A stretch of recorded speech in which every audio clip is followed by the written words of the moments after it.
All right, guys. All right. We are revving it up. Are you ready? Welcome to the jungle, where our tug of wars are resolved one at a time. So eat your elephant right here and right now. You are now entering podcast heaven, and this is our series, A View from the Pew. So let's go.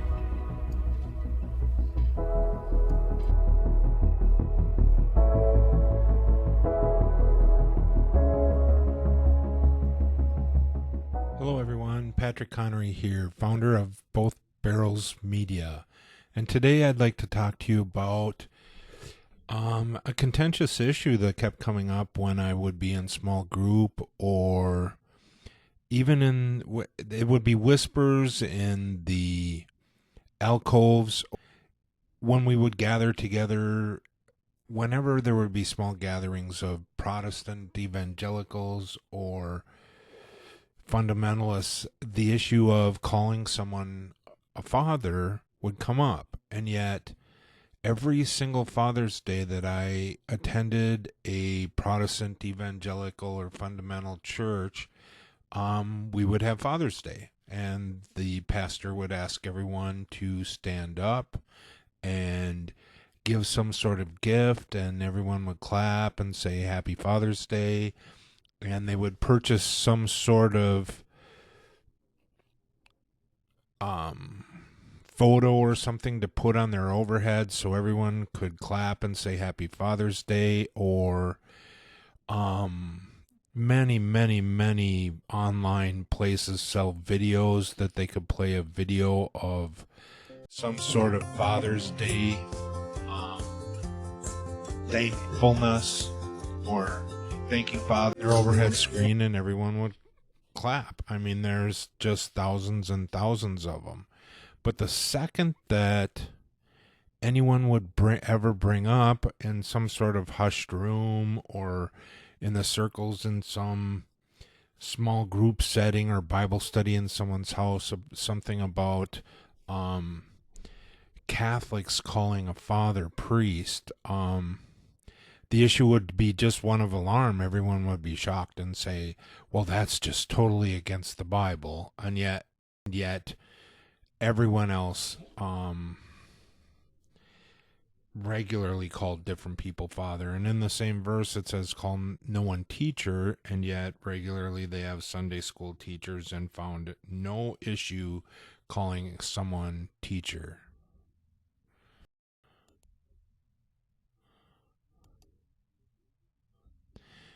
And when you dive into this, you find apologists on both sides, usually one of alarm on one side and apologists trying to explain it from the Catholic perspective, when they're just explaining they just explain that it is their spiritual father, just as Paul talked about it to Timothy and to Titus. And so then they go through all the Bible verses that substantiate, saying, look, this is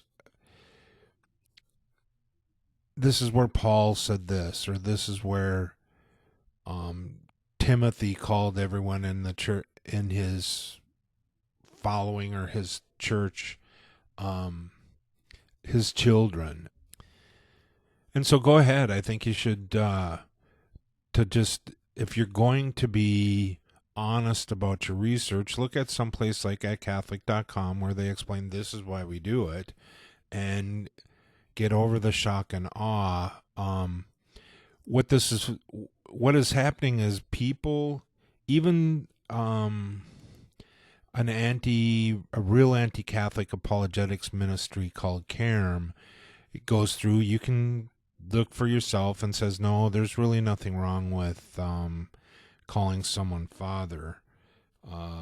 So it's always surprised me. It surprised me from the very beginning. We're told to honor our father and mother, and yet there was just this shock and awe that Catholics called a priest father. And you'd be able to search and find out some really in-depth reasons why being spiritual fathers, or why that actually happens.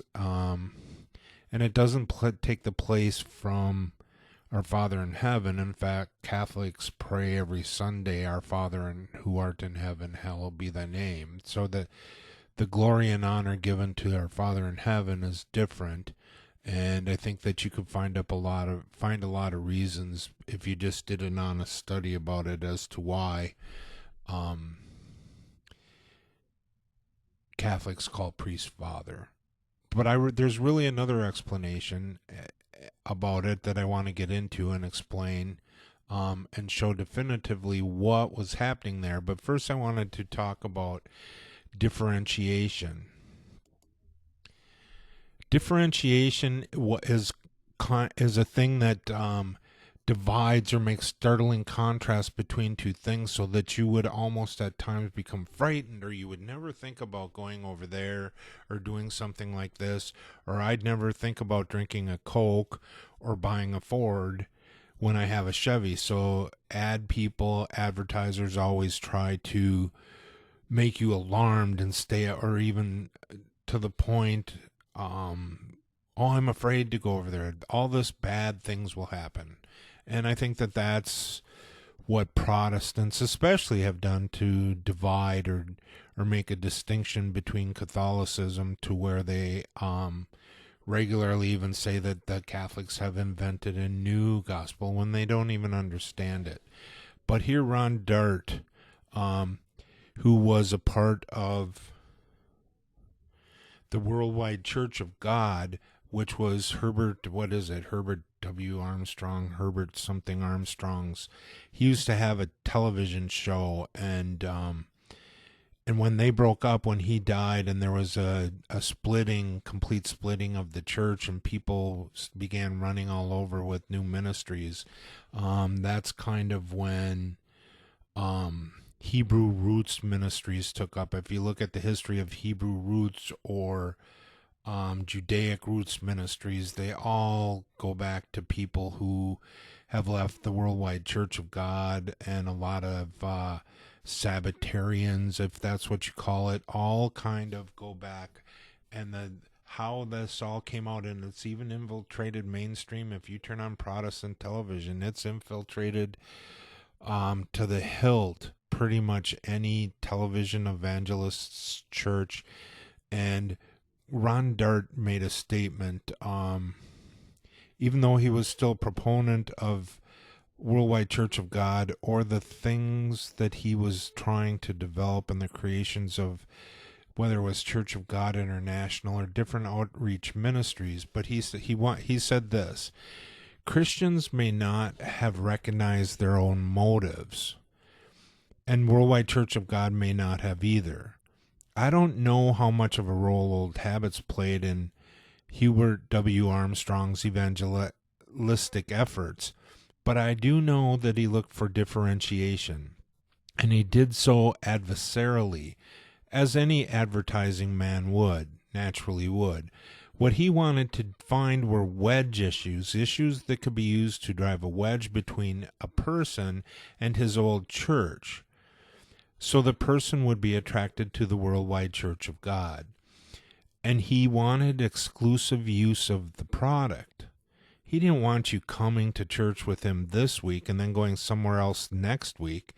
And the wedge issues are familiar, whether you're born again, heaven, Sabbath and Sunday, pagan holidays, an immortal soul, and it goes on and on. But in typical ad man style, Mr. Armstrong advanced these with hyperbole and often took them too far in an attempt to differentiate. Other products, which means denominations or churches, were demonized to complete the sale. The long and short one of these byproducts of this approach was a church that was long on hostility and short on tolerance. And I think that each one of us, and that's an end quote, and I think each one of us has really seen that influenced in our lives. If you spent any time in any type of Protestant evangelical church or Protestant fundamentalist church, where the divisions are quite stark, and even though they might be underlying and there isn't this overt hostility, the divisions and ideas about the Catholic Church within each individual are pretty burnt in, seared in, etched in stone, to where even though you don't talk about it, um, they're pretty sure that they need to be afraid, as if it's some vampire or something, that they need to stay away from that church. Let's look at exactly what Matthew 23 said. He was it seemed like Jesus was always being attacked by the scribes and Pharisees. Well, the scribes, which would be similar to a prophet in teaching, well, both the Pharisees and the scribes, in teaching God's will to the people, whether it was through oral tradition or written tradition. But they had expanded the Ten Commandments and expanded the Torah to be pretty strict and definitive on people's lives. So Jesus seemed like he finally had enough when responding to the Pharisees, and he talked about them tying up heavy burdens and saying, all you guys want are the places of honor at the banquets and at chief seats, which we do see in the Catholic Church with some of the bishops today, especially in the United States, where it seems like they're worried about what other men's worry about, which would make them hirelings according to Jesus in the Bible. So he finally says, you know what? You shouldn't be called a rabbi, and neither is someone supposed to be your teacher, for your Father is in heaven. Well, and people can say that he's using hyperbole there, but he was kind of using a healthy differentiation, because he was talking to Jews. He was talking to the descendants of the Israelite holy commonwealth, the Israelite nation that had failed. And when he got through this big dissertation, there were 7 or so woes where he was just challenging them for their arrogant and prideful stance, and attacking them. So what he was doing was, you can see in let's see, John chapter 8, I believe it is. Yes, it was John chapter 8, and here you see once again the Pharisees attacking Jesus, and they're in this battle somewhat back and forth, and they tell him, well, Abraham is our father, and he had already told him, your father's in heaven. So they get in this argument about Abraham's children, and if you really were, let's see, it was perhaps in 39. Abraham is our father, they answered. So we pray, our Father, thou art in heaven. And their distinction was they were Jewish descendants that were still clinging to the written Torah, to the written word, or to the old covenant. And so the distinction here is Abraham is our father. If you, and I'm just trying to find simple places. If you look down, this is just looking down quickly in Wikipedia, where it talks about our Father is exalted and Father of a multitude. So they were always popularly pointing to Abraham as our father, and even the patriarchs of the Old Testament,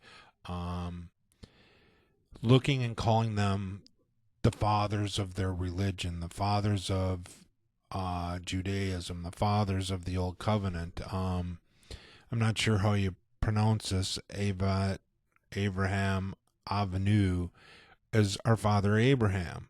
So Jesus was saying, don't call someone on earth. He was trying to get people's devotion and worship back to our Father in heaven, and not on Abraham.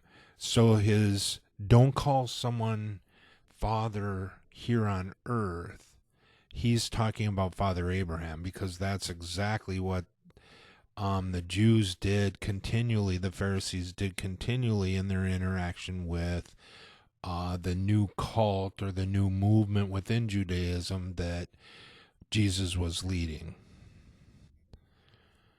And so similarly, I switched over just in Wikipedia, that the Jews of the time period, the time when Jesus was walking the earth, when he's confronting these Pharisees and the scribes of the Old Testament, he said, don't call anyone father. Well, Moshe Rabbinu, or Rabbi Moses our teacher. So the two distinctions he made was quit looking to Moses and quit looking to Abraham as people of worship or people of leaders, because your Father's in heaven. Essentially, he's trying to, I call it musical thrones, but he's trying to get the throne back up in heaven where God always wanted it. And I'm going to do a series of a bunch of short videos on what this musical thrones was and how it happened throughout the whole Testament, and we'll walk exactly through that. But what this was it would just he was attacking the historic idea where it was prior to rabbinic Judaism, but it was the Pharisees at the time, where they had the legendary figures of Moses and Abraham, who they were trying to cling to the Old Testament, and that gave them the power. The scribes and the Pharisees, this was about them relinquishing the power and accepting Jesus as the Messiah. So this wasn't something where Jesus said, I forbid you to ever call someone teacher or father. It was quite distinctive attack directly on the Old Testament and what the Pharisees and scribes clung to, that gave them the power and the authority to sit in Moses' seat. So I hope that gives people a little bit of light and insight into what exactly was happening in these confrontations between the scribes and Pharisees and Jesus during this time. And he was making a distinction or a differentiation, and it was a positive differentiation between the Old Testament and the New Testament and who Jesus was. And I hope that alleviates a lot of concerns and a lot of alarm in Catholics calling their priest a spiritual father. And I think that there's many online resources that you can go seek out that would help you to understand the different nuances and the different things in the Old Testament or the New Testament epistles that show that there wasn't anyone, none of the apostles or the disciples in the New Testament really believed that there was a absolute ban on calling anyone father or teacher. So until next time, this is Patrick Connery, founder of Both Barrels Media, and I hope that helps. Thanks. Please like, subscribe, and follow. Also share us with your friends to help us get our message out. Take us out of here, Calm. See you later. I recently had a conversation with an acquaintance of mine about something that I think all of us will understand. She began telling me that religion really turned her off. She gave the reason. Whenever she got together with any of her family members, whether at Christmas or Thanksgiving or any gathering, her relatives always fought, and they fought about Christianity. Some of her relatives didn't even talk to each other anymore. She went on to tell me that some of her family were evangelical Christians who had walked away from the Catholic Church. And some of her family is still Catholics. Well, they didn't like each other. It sickened her, and she did not want anything to do with religion anymore. It hurt her deeply. You could tell from the sadness in her eyes she had been going through a lot of pain about it. I let her know that I shared many of those experiences. I think it is a common experience for all of us. Our anxiety grows seemingly minute by minute until the fateful day of the dreaded family gathering. So, what do? Either we run away, we won't go, or we go and to try to tune it all out. Get it? I've been there, and I've done that. I was fed up, and I was filled to the brim.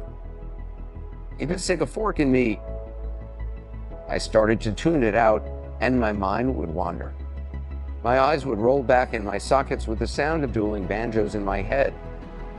It would drown out their words.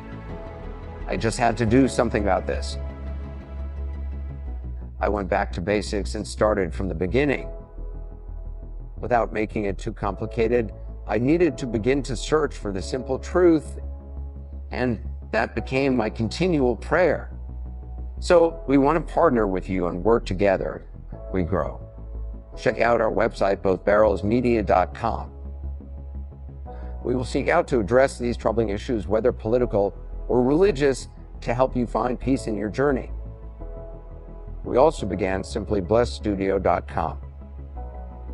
This is where you can purchase trendy merchandise to show off your faith. Merchandise so cool, even the younger crowd will be delighted. Then we have freethevatican.com. This is a great site where we draw attention to the strange goings on in the church today.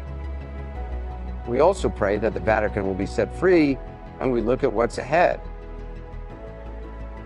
But please be gentle with us as we go through some growing pains and fill out our sites, and you'll soon begin to find us on more platforms as we expand our reach. That's it for now. From Both Barrels Media to you, have a great and blessed day. Look for our next episode next Tuesday. Com C signing off.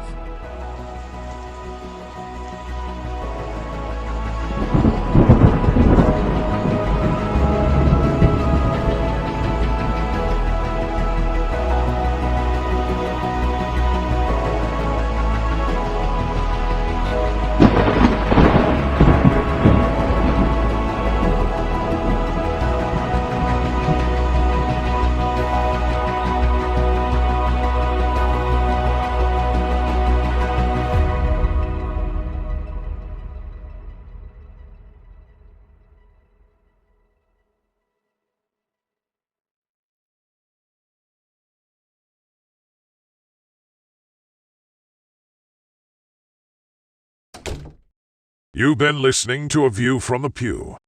Thanks for listening. Make sure you like, subscribe, and follow. You know the drill. All of the above. Watch for us every Tuesday and Friday with new episodes. Both Barrels signing off.